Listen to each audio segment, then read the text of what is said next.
افلا يتدبرون القرآن ام على قلوب اقفالها، تو کیا یہ لوگ قرآن میں غور نہیں کرتے یا دلوں پر قفل لگ رہے ہیں؟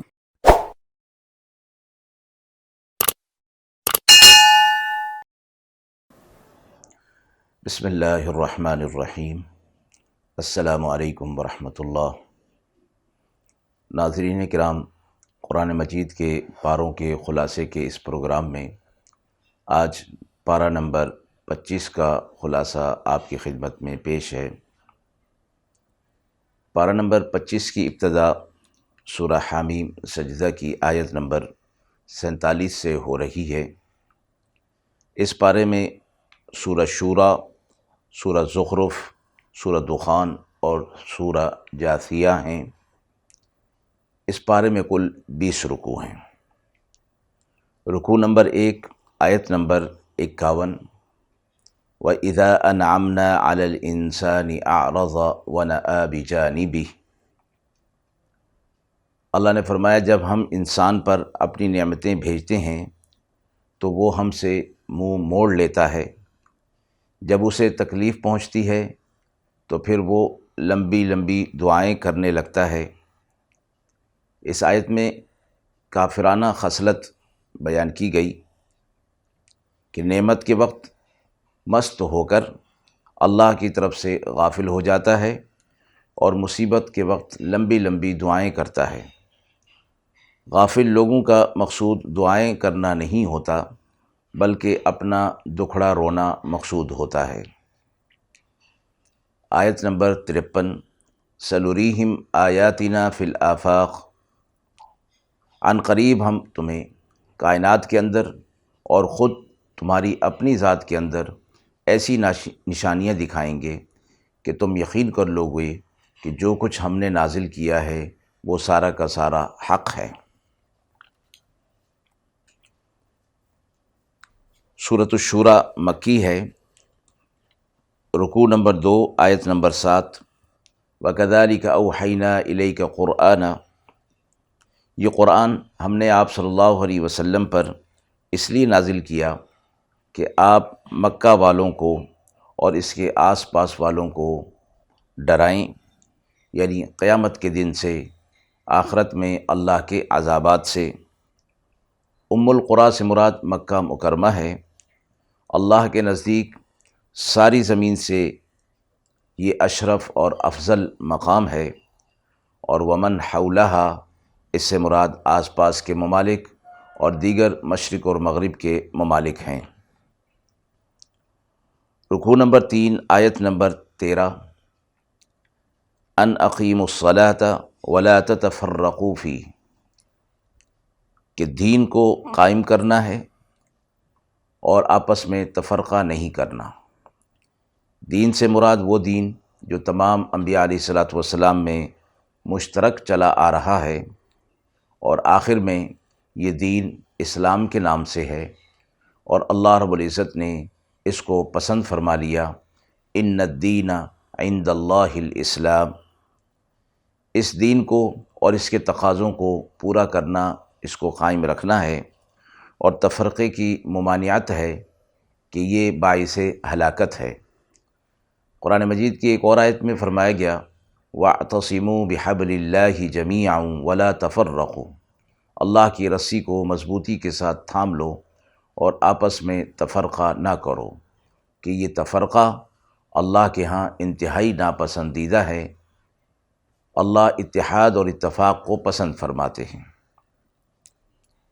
آیت نمبر 17، اللہ الذی انزل الکتاب بالحق والمیزان۔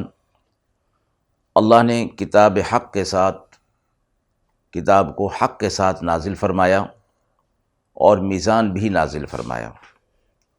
اور تمہیں کیا خبر کہ شاید وہ گھڑی قریب ہو، یعنی قیامت کی گھڑی۔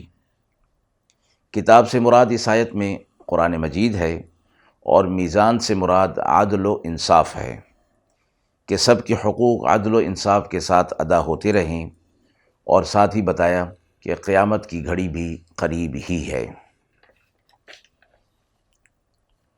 رکوع نمبر 4 آیت نمبر 20، من کان یرید حرث الآخرۃ نزد لہ فی حرثی، جو کوئی آخرت کی کھیتی کا طلبگار ہوتا ہے تو ہم اس کی کھیتی میں اضافہ کر دیتے ہیں، اور جو کوئی دنیا کی کھیتی کا طلبگار ہوتا ہے ہم اسے دنیا میں سے کچھ حصہ دے دیتے ہیں اور آخرت میں اس کا کوئی حصہ نہیں۔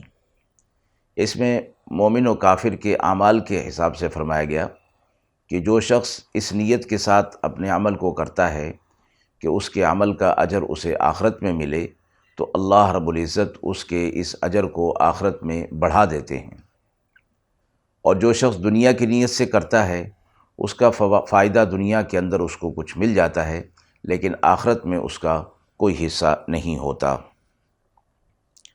آیت نمبر 25، وَهُوَ الَّذِي يَقْبَلُ التَّوْبَةَ عَنْ عِبَادِهِ، منکرین کو نصیحت کی گئی ہے کہ وہ کفر اور انکار کو چھوڑ دیں، اور اگر وہ توبہ کر لیں تو اللہ ان کی خطاؤں کو بخش دے گا اور ان کی توبہ کو قبول کر لے گا۔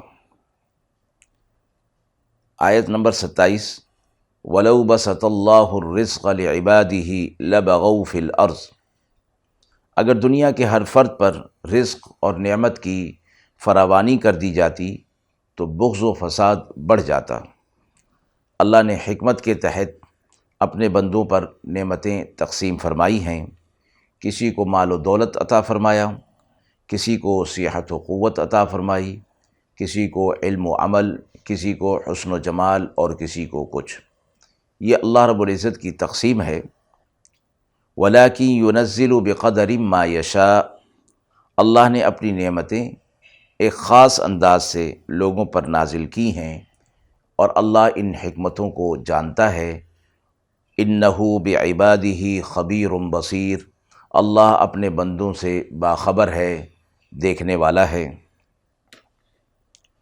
رکوع نمبر 5 آیت نمبر 30، وَمَا أَصَابَكُم مِّن مُّصِيبَةٍ فَبِمَا كَسَبَتْ أَيْدِيكُمْ، کسی شخص کو کوئی تکلیف پہنچتی ہے تو وہ اس کے اعمال کی وجہ سے ہوتی ہے، اس لیے اسے اللہ کا شکوہ کرنے کے بجائے اپنے گریبان میں جھانکنا چاہیے اور یہ دیکھنا چاہیے کہ وہ کتنے اور کیسے اعمال کر رہا ہے اور اس کا تعلق اللہ کے ساتھ کیسا ہے۔ امام بیضاوی رحمۃ اللہ علیہ فرماتے ہیں کہ آیت یہ ان لوگوں کے لیے مخصوص ہے جن سے گناہ سرزد ہو سکتے ہیں۔ حضرات انبیاء علیہ الصلاۃ والسلام، معصوم بچے اور مجنوں جن سے کوئی گناہ نہیں ہوتا، انہیں جو تکلیف دنیا کے اندر پہنچتی ہے وہ اس حکم میں داخل نہیں۔ اس کی اور حکمتیں ہیں، اللہ رب العزت ہی اس حکمتوں کو جانتا ہے، انسان اس کا احاطہ نہیں کر سکتا۔ آیت نمبر 36 تا 43، ان آیات میں دنیا کی نعمتوں کا فانی ہونا اور آخرت کی نعمتوں کا دائمی اور کامل ہونا مذکور فرمایا گیا ہے، اور ان نعمتوں کے حصول کے لیے ایمان اور عمل صالح شرط فرمایا گئی، اور صالحین کی صفات مذکور ہیں۔ پہلی صفت علی ربہم یتوکلون، وہ ہر حال میں اپنے رب پر بھروسہ رکھتے ہیں۔ دوسری صفت یجتنبون کبائر الاثم، کبیرہ گناہ خصوصاً بے حیائی والے کاموں سے یہ لوگ اجتناب کرتے ہیں۔ تیسری صفت وَإِذَا مَا غَضِبُوا هُمْ يَغْفِرُونَ، غصہ میں آتے ہیں تو معاف کر دیتے ہیں اور حسن اخلاق کا اعلیٰ مظاہرہ کرتے ہیں۔ چوتھی صفت استجابوا لربہم، اللہ کی طرف سے جو حکم انہیں شریعت کے حوالے سے دیا جاتا ہے، چاہے وہ ان کی طبیعت کے مخالف ہی کیوں نہ ہو، وہ اس کی تعمیل کرتے ہیں۔ وَأَقَامُوا الصَّلَاةَ، نماز کو اس کے آداب کے ساتھ ادا کرتے ہیں۔ پانچویں صفت وَأَمْرُهُمْ شُورَىٰ بَيْنَهُمْ، ان کے آپس کے امور مشورے سے طے ہوتے ہیں، اور اسی سے مشورے کی اہمیت بھی ظاہر ہوتی ہے۔ چھٹی صفت مما رزقناہم ينفقون، جو رزق ہم نے انہیں دیا ہے اس میں سے وہ اللہ کی راہ میں خرچ کرتے ہیں۔ ساتویں صفت اذا اصابہم البغی هم ینتصرون، جب کوئی ان پر ظلم کرتا ہے تو اگر برابر کا انتقام لینا چاہیں تو برابر کا انتقام لیتے ہیں اور زیادتی نہیں کرتے، حد سے تجاوز نہیں کرتے، لیکن معاف بھی کر دیتے ہیں۔ آیت نمبر 43 وَلَمَنْ صَبَرَ وَغَفَرَ، اور جو کوئی صبر کر لے اور اپنے اوپر ہونے والے ظلم کو معاف کر دے تو اس کا اجر اللہ کے پاس ہے، اور یہ بڑے اولو العزم کاموں میں سے ہے۔ رکوع نمبر 6 آیت نمبر 47 اور 48 استجیبوا لربکم من قبل ان یأتی یوم لا مرد له من اللہ، جو لوگ آخرت کے انجام سے بے خبر ہو گئے ہیں، غافل ہو گئے ہیں اور منکرین ہیں، ان کو نصیحت کی جا رہی ہے کہ قیامت کے عذاب کے آنے سے پہلے پہلے وہ توبہ کر لیں اور ایمان لے آئیں۔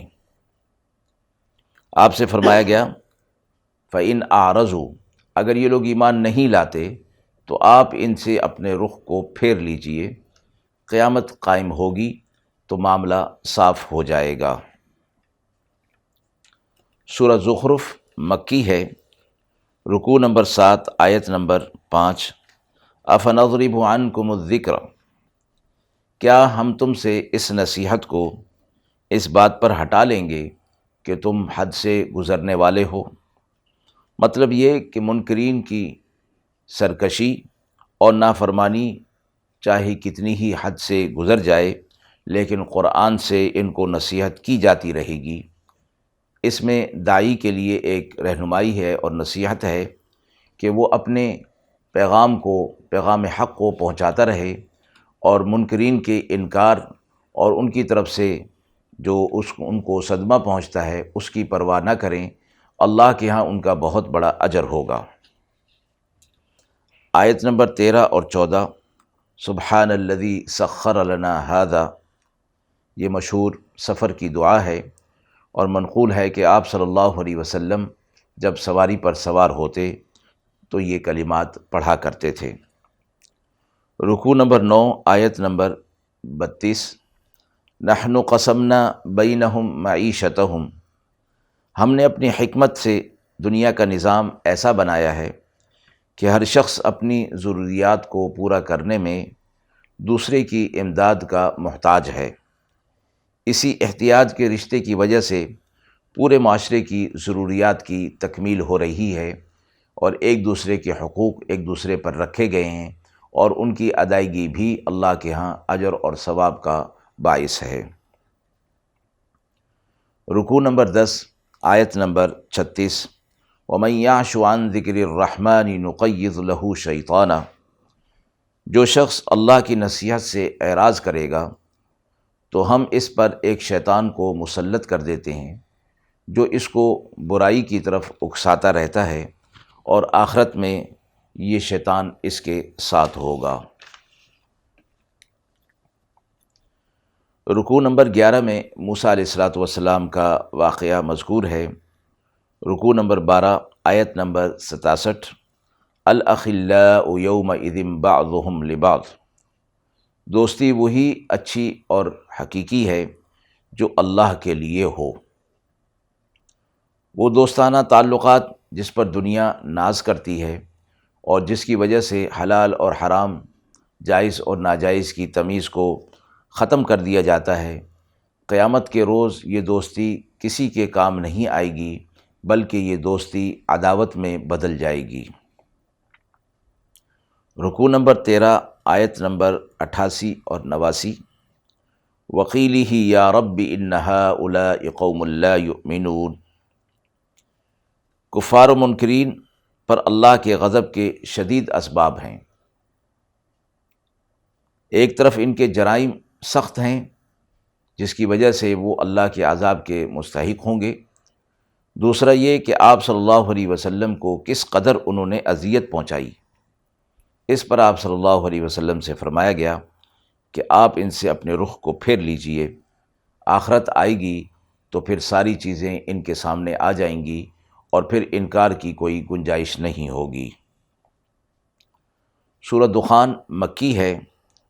حضرت ابو ہریرہ رضی اللہ تعالی عنہ سے روایت ہے کہ جو شخص جمعے کی رات میں سورۃ دخان پڑھ لے گا تو صبح کو اس کے گناہ معاف ہو چکے ہوں گے۔ رکوع نمبر 14، آیت نمبر 3، 4۔ انا انزلناہ فی لیلۃ مبارکہ، قرآن مجید سے متعلق فرمایا گیا کہ ہم نے اسے ایک مبارک رات میں نازل کیا۔ یہ مبارک رات شب قدر ہے، جو کہ رمضان المبارک کی آخری عشرے کی طاق راتوں میں ہوتی ہے، اور قرآن مجید چونکہ بابرکت کتاب ہے اس لیے اسے ایک بابرکت رات میں شب قدر میں اس کو نازل فرمایا گیا۔ فیہا یفرق کل امر حکیم، اور اس رات میں ہر حکمت والے معاملے کا فیصلہ اگلے پورے سال تک کے لیے کر دیا جاتا ہے۔ رکوع نمبر 15، آیت نمبر 38۔ وما خلقنا السماوات والارض وما بینہما لاعبین، زمین و آسمان ہم نے بے فائدہ پیدا نہیں کیے ہیں، یعنی ان کی پیدائش پر اور کائنات کی دیگر چیزوں پر غور اور فکر کیا جائے تو ان کو ایک عظیم مقصد کے لیے پیدا کیا گیا ہے۔ رکوع نمبر 16 میں دوزخ و جنت کے احوال بیان فرمائے گئے ہیں۔ سورۃ جاثیہ مکی ہے۔ رکوع نمبر 17 میں توحید کے اسبات کا بیان ہے اور نشانیاں بیان کی گئیں۔ رکوع نمبر 18، آیت نمبر 14۔ قل للذین آمنوا یغفروا للذین لا یرجون ایام اللہ، اہل ایمان سے فرمایا گیا کہ مشرکین منکرین اللہ کے معاملات کا یقین نہیں رکھتے تو آپ ان سے درگزر کریں، ان کو اصل سزا آخرت میں ملے گی۔ آیت نمبر 21۔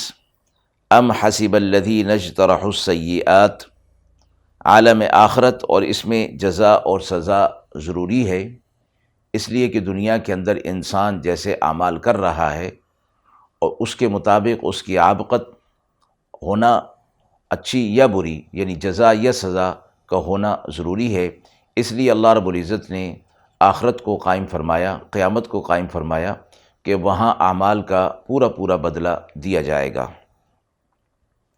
رکوع نمبر 19، آیت نمبر 23۔